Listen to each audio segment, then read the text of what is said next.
আসসালামু আলাইকুম my dear lovely students. প্রিপোজিশনের নতুন ইম্পর্ট্যান্ট আরেকটি ক্লাস নিয়ে আমি আপনাদের সবার সামনে হাজির হয়েছি, আপনাদের হেলাল আহমেদ স্যার।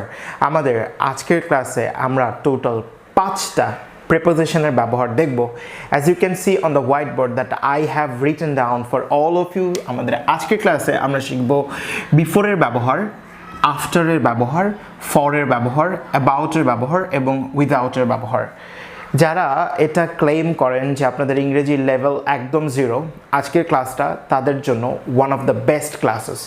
সো আপনারা পুরো ক্লাস প্রথম থেকে শেষ পর্যন্ত খুব মনোযোগ সহকারে দেখবেন, and after ending of the class আপনাদের যদি ক্লাস রিলেটেড কোনো কোয়েশ্চেন থাকে বা কোয়েরি থাকে, let me no over the comment box. I must reply your comment. Okay, so দেরি না করে চলুন আমরা আমাদের ক্লাস শুরু করি। সো ফার্স্ট অফ অল আমি আপনাদেরকে দেখিয়ে দিতে চাচ্ছি বিফোর। বিফোর এর বাংলা অর্থ হলো আগে। বিফোর মানে আগে। আফটার, আফটার মানে পরে। আফটার, আফটার মানে পরে। ফর, জন্য। ফর মানে জন্য। উইদাউট, উইদাউট মানে ছাড়া বা ব্যতীত। উইদাউট, উইদাউটের বাংলা অর্থ ছাড়া বা ব্যতীত। এবং অ্যাবাউট, অ্যাবাউট মানে আমরা এটা সবাই জানি যে অ্যাবাউটের বাংলা অর্থ হলো সম্পর্কে বা সম্বন্ধে। সো মনে রাখতে হবে এই যে 5টা word before, after, for, about, without, এই 5টা ওয়ার্ডই হলো প্রিপোজিশন। এবং আমাদেরকে মনে রাখতে হবে যে এই 5টা ওয়ার্ডের পরে আমরা যখন কোনো ভার্ব পাবো আমাদেরকে ওই ভার্বের সাথে আইএনজি যুক্ত করতে হবে। ওই ভার্বের সাথে আমাদেরকে কি করতে হবে? আইএনজি যুক্ত করতে হবে। সো এখানে আমরা বেশ কিছু এক্সাম্পল লিখেছি। আমরা আমাদের আজকের ক্লাসে আরও বেশি বেশি এক্সাম্পলের মাধ্যমে পুরো ক্লাসটাকে কভার করার ট্রাই করবো। তো চলুন দেখি আমরা এখানে কি লিখেছি। আমরা আমাদের প্রথম এক্সাম্পলে দেখতে পাচ্ছি যে I went there before eating. I went there before eating. তাহলে বিফোর ইট কিন্তু আমরা বলি নাই। দেখতে পাচ্ছি যে বিফোরের পরে ইট একটা ভার্ব দেয়া আছে এবং এখানে আমাকে লিখতে হবে বিফোর ইটিং, যে আমি সেখানে খাওয়ার আগে গিয়েছিলাম। I went there after eating. As we know যে আফটারের পর ভার্ব হলে ভার্বের সাথে আইএনজি যুক্ত হয়। So I went there after eating, আমি সেখানে খাওয়ার পরে গিয়েছিলাম। সেখানে আমি খাওয়ার পরে গিয়েছিলাম। আমি যদি বলি I went there for eating, for মানে কি? জন্য। তাহলে I went there for eating. I went there for eating. আমি সেখানে খাওয়ার জন্য গিয়েছিলাম। আমি সেখানে খাওয়ার জন্য গিয়েছিলাম। I didn't go there without eating. তাহলে এখানে আমরা দেখব I didn't go, didn't go negative আছে। তাহলে I went মানে আমি গিয়েছিলাম এবং I didn't go আমি যাইনি। তাহলে I didn't go there আমি সেখানে যাইনি উইদাউট ইটিং খাওয়া ছাড়া। যেহেতু আমরা উইদাউট মানে দেখে নিয়েছি ছাড়া বা ব্যতীত, তাহলে আমরা বলতে পারি উইদাউট ইটিং মানে খাওয়া ছাড়া। আবার এটাকে অন্যভাবে বলা যায় যে উইদাউট ইটিং মানে হলো না খেয়ে। তাহলে আমরা বলতে পারি I didn't go there without eating, আমি সেখানে না খেয়ে যাইনি। ওকে, আবার বলা যায় I went there to know about eating. I went there আমি সেখানে গিয়েছিলাম to know জানতে। জানতে কি সম্পর্কে? জানতে আমরা গিয়েছিলাম about eating খাওয়া সম্পর্কে। তাহলে আমি সেখানে খাওয়া সম্পর্কে জানতে গিয়েছিলাম। বিফোর আফটার বাক্যের শুরুতে হয় না শেষে হয়, এটা নিয়ে মাঝে মধ্যে আমাদের ভেতর কনফিউশন কাজ করে। তবে আমরা এখন দেখব যে বাক্যে আমরা কখন বিফোর লিখব, কখন আফটার লিখব। As you can see on the whiteboard যে আমি একটা বাংলা বাক্য লিখে রেখেছি, এখানে আসার আগে তোমার আমাকে ফোন করা উচিত ছিল। তাহলে এখানে বাংলা বাক্যটা এরকম আছে যে এখানে আসার আগে, রাইট? তো এই যে কথাটা এখানে আসার আগে, এই কথাটা কিন্তু আমরা বাক্যের শুরুতে লিখেছি। এটা চাইলে বাংলায় আমরা পরেও লিখতে পারতাম। কেমন? যে তোমার আমাকে ফোন করা উচিত ছিল এখানে আসার আগে। শুনতে একটু অড লাগলেও এটাও কিন্তু বাক্য তার যথার্থতা পেয়েছে। বাক্যটা সম্পূর্ণ হয়েছে। ঠিক একইভাবে এই কথাটা যেমন আগে পরে দুই জায়গাতে দিয়ে লেখা যাবে, ইংরেজিতেও আমরা এই কথাটা আগে এবং পরে দুই জায়গাতে দিয়েই লিখতে পারবো। যেমন এখানে আসার আগে আমরা যদি এটাকে এভাবে শুরু করতে চাই বিফোর দিয়ে, তাহলে আমরা আগে কি করলাম? Before coming here. তাহলে এখানে আসার আগে এই অংশটুকু আমরা বাক্যের এই অংশ থেকে আলাদা করার জন্য বিফোরযুক্ত অংশটার পরে আমরা একটা কমা দিয়ে দিব। ঠিক একইভাবে আমরা যদি এখানে বলতাম যে এখানে আসার পরে, আমরা এখানে লিখতাম যে আফটার কামিং হিয়ার।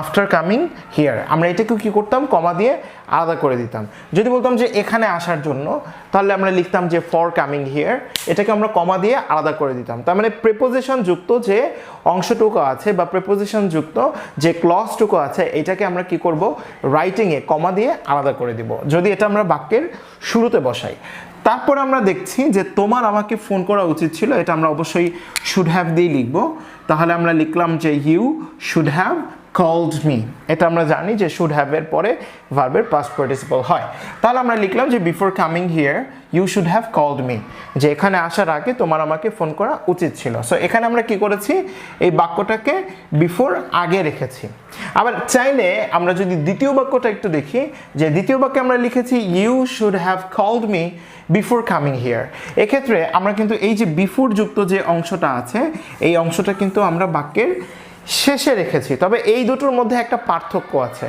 পার্থক্যটা হচ্ছে যখন আমরা বাক্যের শুরুতে প্রিপোজিশন দিয়ে লিখব তখন আমাদের লেখার ক্ষেত্রে এটাকে কমা দিতে হবে বাট যখন আমরা বাক্যের শেষে প্রিপোজিশন রাখবো তখন আমাদের কোনো কমা দিতে হবে না প্রিপোজিশন এমন একটা সেন্সিটিভ বিষয় যেখানে আপনি পর্যাপ্ত পরিমাণ এক্সাম্পল ক্রিয়েট করা ছাড়া বা এক্সাম্পল দিয়ে প্র্যাকটিস করা ছাড়া আপনি কিন্তু এটার উপর পুরোপুরি নিয়ন্ত্রণ রাখতে পারবেন না সো যেসব স্টুডেন্টস বা যেসব লোকজন যত বেশি এক্সাম্পল ক্রিয়েট করে প্রিপোজিশন নিয়ে স্টাডি করবে তাদের প্রিপোজিশনে তারা তত বেশি ভালো করতে পারবে সো আপনারা দেখতে পাচ্ছেন হোয়াইট বোর্ডে আমি বেশ কিছু এক্সাম্পল আপনাদের জন্য লিখে রেখেছি সো দ্যাট আমরা এখান থেকে প্রপার প্র্যাকটিসটা করতে পারি সো আমাদের প্রথম এক্সাম্পলটা আছে জন্য দিয়ে তো আমরা জানি যেখানে জন্য সেখানেই হলো ফর তাহলে এখানে আছে শেখার জন্য শেখাটা হলো কি ভার্ব তাহলে আমরা বলতে পারি যে শেখা ইংরেজি লার্ন এবং জন্য ইংরেজি ফর তাহলে এই বাক্যে আমরা লিখব ফর লার্নিং শেখার জন্য তাহলে ইংরেজি শেখার জন্য আমরা বলতে পারি ফর লার্নিং ইংলিশ আমি কি করি চর্চা করি তাহলে দেখেন আমরা এখানে লিখেছি আই প্র্যাকটিস আমি চর্চা করি ফর লার্নিং ইংলিশ ইংরেজি শেখার জন্য I practice for learning English ইংরেজি শেখার জন্য আমি কি করি চর্চা করি আমি যদি কাউকে বলি তোমার সাথে কথা বলার জন্য আমি ফোন করি তাহলে এটা আমরা কিভাবে বলবো I call for talking to you I call for talking with you TV দেখার জন্য আমি তোমার বাসায় আসি I come your home for watching TV I come your home for watching TV তোমার সাথে কথা বলার জন্য আমি তোমাকে মেসেঞ্জারে নক করি I knock you on messenger for talking with you I knock you on messenger for talking with you so my dear students আপনারাও কি করেন আমার সাথে সাথে এরকম 4টা 5টা एग्जांपल খাতায় লিখে লিখে প্র্যাকটিস করেন and at the end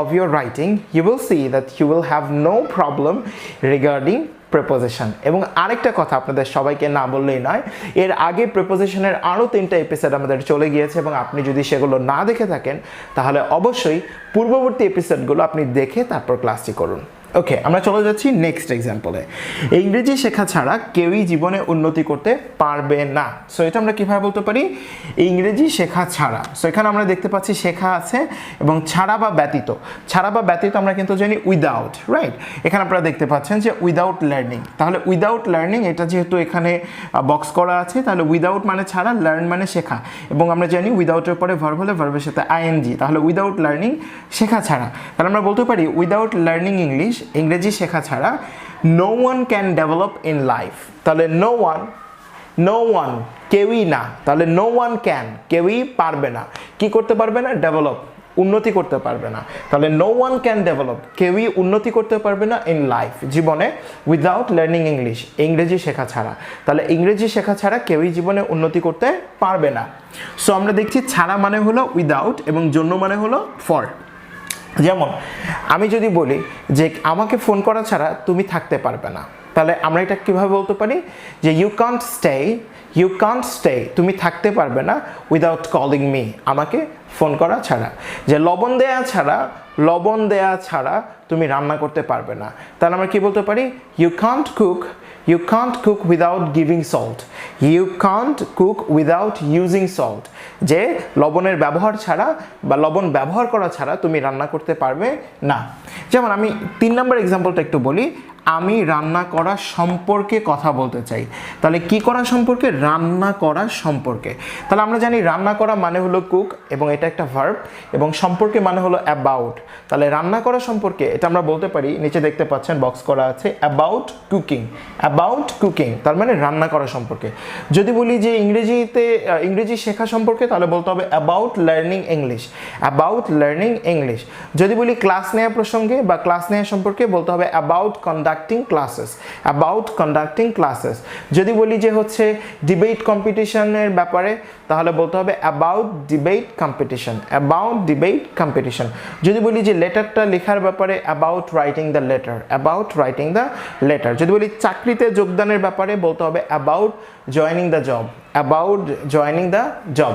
তাহলে এই যে কোনো কিছু সম্পর্কে অ্যাবাউট এর সাথে ভার্বের সাথে আইএনজি। তো এরপরে আমরা যেহেতু দেখতে পাচ্ছি যে রান্না করা সম্পর্কে, তাহলে বলতে হবে অ্যাবাউট কুকিং। তাহলে আমি রান্না করা সম্পর্কে কথা বলতে চাই, আমরা কি বলবো? I want to talk about cooking. I want to talk about cooking, যে আমি রান্না করা সম্পর্কে কথা বলতে চাই। এরপরে লাস্টে যে বাক্যটা আছে আমরা দেখতে পাচ্ছি যে সে টাকা উপার্জনের জন্য পরিশ্রম করে।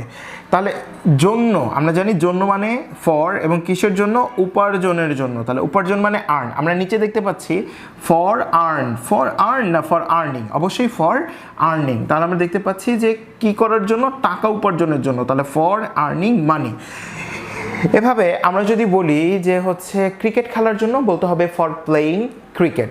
যদি বলি গোসল করার জন্য, বলতে হবে ফর টেকিং বাথ বা ফর হ্যাভিং বাথ।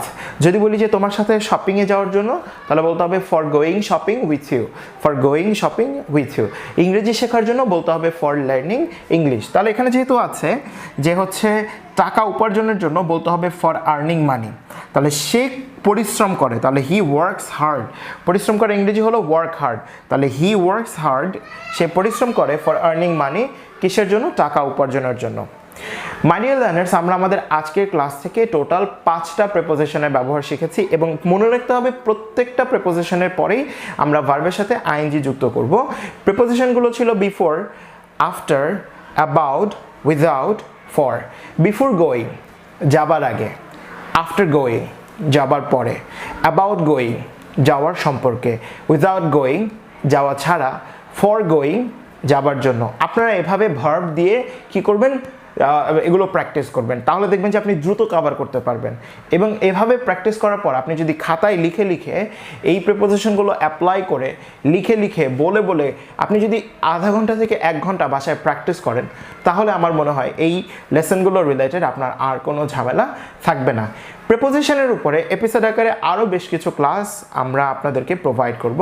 আমি বেসিক্যালি পার্সোনালি চাই যে প্রিপোজিশনে আমাদের বাংলাদেশের স্টুডেন্টদের যে সমস্যা, এই সমস্যাগুলো তাদের যেন না থাকে, এবং আপনাদের সবার জন্যই আমার এই ক্ষুদ্র প্রচেষ্টা। Thank you very much for enjoying the lesson. আপনার কাছে যদি এই লেসনটি ভালো লেগে থাকে এবং আপনি যদি চান আপনার কোনো ছোট ভাই বা বোন এই লেসনটি করার মাধ্যমে বা এই লেসনটি দেখার মাধ্যমে অল্প কিছু হলেও শিখতে পারবে, then you can share this video with your younger brother or with your friends and family. Thank you very much. Keep learning English and stay with Learn English Painlessly, and pray for me so that I can teach you forever till the last breath of my life. আমি যেন আমার জীবনের শেষ নিঃশ্বাস পর্যন্ত আপনাদেরকে শিখিয়ে যেতে পারি। No more today. I hope নতুন আরেকটি লেসন আপনাদের সবার সাথে আমার দেখা হচ্ছে। সে পর্যন্ত সবাই ভালো থাকবেন এবং সুস্থ থাকবেন। আল্লাহ হাফেজ।